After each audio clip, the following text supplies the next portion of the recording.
Hey everybody, it's Robin Sterling. I am not going to be saying it's What's That All About because that's not the case anymore. We're going to be doing What's That All About meets Skimmer Outdoors. This is a What's That All About episode because it's about alien abduction. Okay, it's the most recent one I've just learned about. I was watching Weaponized with Jeremy Corbell and George Knapp, who I have talked endlessly about. And on their show, they had an author by the name of Whitley Strieber, and he wrote the book. I'm not sure if you've heard of it, but it's called Communion. And actually, it was made into a movie with Christopher Walken as the lead. I mean, more cowbell. And he's an interesting man. He's a very interesting man. I kind of feel like my belief system was a little bit pushed to the edge on this, only because when people start to talk about these sort of experiences that they've had, and these are all personal experiences for Whitley. Now, he does incorporate other people's experiences, but I'm focusing on his because there's a lot to unpack with him. He talks about it in a way that he's a very believable person. He's got Jeremy Corbell and he's got George Knapp, who I respect endlessly, and without question I do. And I still though found myself going, really? Like you didn't add any color to this? He is an author, and that entails storytelling, obviously, because he's a fiction writer, to a lot of degree with other books that he's written. He was there promoting his new book called Them, which is sort of a follow-up to Communion. He's got other books, though. I can put a link at the bottom if I remember. I will try very hard to remember. But I'm just covering really the focus of Communion because that's where he first started talking about his alien abductions. And they're very intense, okay? I know better than anyone, honestly, how easy it is to dismiss people for what they're saying about aliens and stuff. I do. It's because now there's so many explanations out there, learning about what Eisenhower did way back when, and he made that horrible deal with the aliens, but didn't really have a choice, because how are you supposed to put up a fight for a treaty when you don't really have anything to come to the table with other than please don't kill us? Right? The aliens could essentially enslave us at any minute, and they just kind of don't care enough about us. I don't think a lot of them do anyway. That's my feeling. I do think that there are benevolent ones that definitely don't want to see us ruin ourselves, because we clearly have things here that they need, like gold. That's one of the most predominant things that I keep rereading about everywhere I look. After I did that episode on the Anunnaki needing gold for their atmosphere repair up wherever they live, that's, you get a sense that there's a lot more of them that need that element specifically, or that mineral.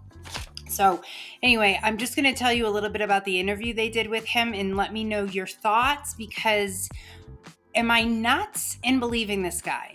Or, am I buying into a storytelling, tale like that's been weaved and woven and kind of manipulated, and are George and Jeremy sort of along for the ride too? I don't know. They're so seasoned though, and their bullshitometers are pretty good.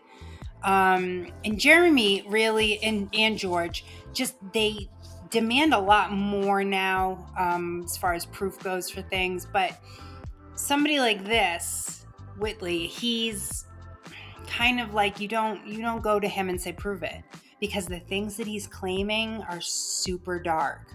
Okay, really dark, and you'll know exactly what I mean when I get to it. But it's disturbing, some of the things that have happened to him. And then I find it interesting that once you find out about these disturbing things, he then seeks them out again. that's where I go, why would you seek out, maybe just to understand why him? Because the things that they did to him without his consent it's pretty rough. So maybe he's just looking for answers. Anyway, and again, I go back to, it's not necessarily the person I don't believe, because I truly listen to these people tell their stories, and they're not people who would normally on any given day. I mean, some of them are military. They're not going to lie just for the story of it. They're not going to lie for their 15 minutes. They're not going to lie to manipulate the narrative, because all they're doing is telling their truth. Okay? It's very important to remember that. This is all their truth. This is what they've experienced to be real. But in a lot of cases now, I feel anyway, that it's possible that some of these experiences have been manipulated and implanted in certain subjects for certain results. That's my feeling. And that would be because of government uncovering certain things about what they've done in the past and what they continue to do, and how we're still in a nice hazy gray cloud of the lightest of disclosures. You know, it's almost like their hand was forced when David Grush finally just came forward and said enough's enough. And other people have come forward too, but they're more anonymous things. So, but all right, I'm going to cover, you know what, I'm just going to go right to the interview. I'm not going to go into a whole bunch of other stuff because I just covered a lot of it. So in 1987, Whitley wrote Communion, okay? And he wrote it as somewhat of a therapeutic journey, because he started to understand that he was being abducted. And the reason why he started to write this book was because he was scared he was going crazy, which people all the time who experience abductions or abduction-like experiences, it's like their first place they go to is, you know, oh my God, am I losing my mind? Because there's no way this is happening. Now, he had, you know, he was married. He has Anne, his wife was Anne, and she actually, after he wrote the book, it came out to absolute critical acclaim that completely floored him. He did not expect it. He had a friend at the time that he had met by the name of Bud Hopkins, who was a very well-known, God rest his soul, but he was a very well-known, he wrote books and stuff, but he helped people with abduction events that happened in their lives. He served as kind of a therapist for them, but also to help them get answers. And he was a hypnotherapist, and he could help them transgress back to when, you know, the moments happened, and he knew what he was doing. So he wasn't implanting memories or anything like that. He was legit. Unfortunately, Whitley tells the story of how Bud, because he was writing books also at the time, I think the book that he had coming out at that time was called Missing Time. And he felt, I'm sorry, it was Intruders. And he felt as though Whitley published his book kind of like on top of his book. So he felt like any kind of publicity that Bud Hopkins would have gotten from this book, because he had already released one to a pretty popular release called Missing Time. And then his second follow-up was Intruders, and he was going to probably experience a great upwind on, or what do you call it, like an uptick on that. And instead, Communion sort of took over the headlines. So he took that very literally, like very personally from Whitley, and said, you did it on purpose. And of course, Whitley was like, I had nothing to do with it. My publishing company did, but I digress. So they had a falling out, which is a bummer, because he credits Bud Hopkins to literally saving his life, because he felt suicidal and didn't know what to do until Bud helped him work through his abduction his abduction feelings and what had happened to him. Now, I will remind you once again, super important to keep an open mind, okay? Just don't sit there with your arms crossed and say, oh my God, just another another bullshit story, but just try to keep an open mind. Honestly, it's way less exhausting than consciously closing your mind off. It really is. It's why that whole thing they say, it's easier. It's like it only takes like 2 muscles to smile, but 44 to frown or something. It takes a lot more effort to be negative, people, is what I'm trying to say. So, all right. Now, I'm hesitant to use the word that Whitley used, but I think in the interest of accuracy and just respect for him, I'm going to use exactly what he says he experienced. Okay. He claims to have been raped. I don't like using that word for practically anything. I usually just say sexual assault. It's not strong enough for him, he said. It's not, he was raped. He felt see what happens is he was put under like what did he call it? It's like an animal husbandry device, okay? It's like an electronic charge that goes over. Of course I keep hitting the table. Of course I do. An electric charge that goes over his whole body, and it gave him an involuntary erection. And then they took his sperm. Now, when he talks about this, he actually got so upset that while he was talking to Jeremy and George, I got the distinct feeling that he was going to start crying. That's how it became so. He was in that moment again, feeling those feelings, and he was mad, he was upset, all of it. But he has such a hard time processing this because how the hell does this happen? Why him? Why are you taking my sperm? He said, and he just kept saying after the fact, he just kept saying, they took me, meaning his sperm. They were taking like little pieces of him, specifically him. Imagine how that would feel. Like that violation is beyond words. I can speak from experience. It's beyond a comprehension that you cannot fathom unless you've experienced it. The lack of power is astonishing. And I'm a strong person. This man, to hear him talk, is a strong person of strong mind, strong character. I like to think of myself the same way. Doesn't matter. Doesn't matter. When control is taken away from you, that's it.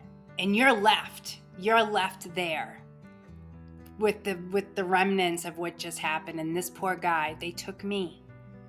I mean, I just, Jeremy asks Whitley, he says, now, if you say everything that you're saying happened, and he has 3, Whitley has 3 confirmed physical marks on his body. He's got a hole that came, like, that he had in this, like, the side of his head that took forever to heal. His doctor confirmed he was raped, by the way. I don't know what kind of tests that they run on men. I don't know what that's all about. And he also had an ear implant that showed up in 1989. So those are physicalities that you can't deny. So anyway, Jeremy does ask him, how does he deal with the perception that people in the world that don't believe any of this and just say, you're an author, you're telling stories, how do you deal with it? And, it's interesting. He said, well, there's 3 groups of people, okay? Those who've had experiences, so there's no convincing them because you don't have to. And they're there for you. And then there's the vast majority of people who've never really even heard of the phenomenon or don't want to even talk about it because they don't understand it, don't want to understand it. And that's fine. That's like the veil of, I don't want to say the veil of ignorance because that's not fair. It's just you choose not to know about it. Totally your prerogative, right? And then there's the ones that call you an out and out liar and will bully you. He has no problem with somebody calling him a liar and just saying, like, dude, I just don't believe you. He does have an enormous problem, as do I, with bullies. I fucking hate bullies.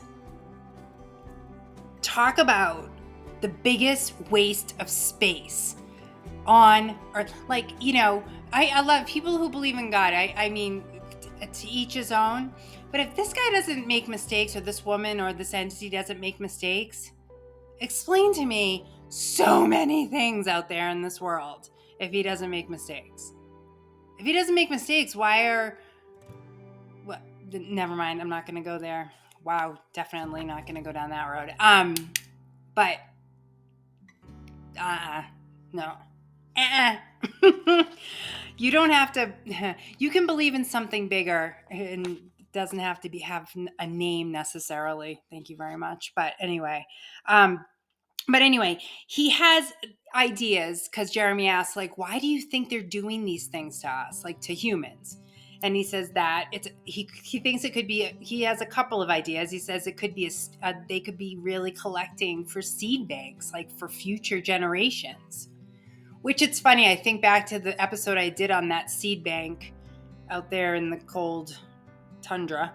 And I think to myself, my God, so we've got on Earth, we're doing our seed bank that has like all the species, all the crops and all this stuff, right? For hundreds and hundreds of years. So if we come into a nuclear fallout, we'll be able to restart food, nourishment, etc. And then you have, I guess, the human version of this. So that's what he thinks, and he thinks it's just the other part of that is like the breeding of humans to basically close the gap between them and us. I don't even. So and they're just theories, right? They're just theories. So he also says that if this does flow, if this information, right, because he's talking about disclosure, if information does come out and becomes common knowledge in some way, the public will conclude that there are aliens from other planets, and we're going to get into crazy hour very quickly, he said. And he goes, I think it's unfortunate, but I think it's exactly what will happen. I think he's exactly right. But anyway, I mean, he's got a lot more to say, but I don't want to inundate you. But I just want you to know that I am going to put a link to the Weaponized podcast episode that it was, because he's quite interesting to listen to. He, George Knapp said, I remember the first time that he interviewed Whitley, and he said to him in 1989, the true architects of the secrecy are the visitors. That's what he calls them. Whitley calls the aliens the visitors. I do sometimes too, it depends. But there's just a lot to unpack with him. A lot of questions about why him. And he did try to go and seek them out. At one point, he wanted to try to connect with them again and get some answers to his questions. He also wanted to request that his wife, Anne, who is now deceased, that she get to see a UFO, which he claims they did while they were in a hot tub one night. He says that it looked like logs stacked one after the other and had Christmas lights all over it. I love me some Christmas lights. I've told everybody who will listen to me, if I'm ever, if I'm no longer here, if I'm ever, of course I won't ever, of course I'll be gone, but Christmas lights, celebrate me with Christmas lights. That's all I can say, just Christmas lights. I don't care if they're white, I don't care if they're little, big, which my mother would laugh at because I always hated the big lights, but anything Christmas lights. But he also does mention that his wife has passed, but he says, yeah, we're just down to one body now. I know she's still around. And that's another thing he says he learned from them, the visitors, which I thought was interesting. There's a lot of life after death stuff. And I think other books that he's written have gone into that in more detail. I may look into that, but you could also look into it if you wanted to. I may just leave it.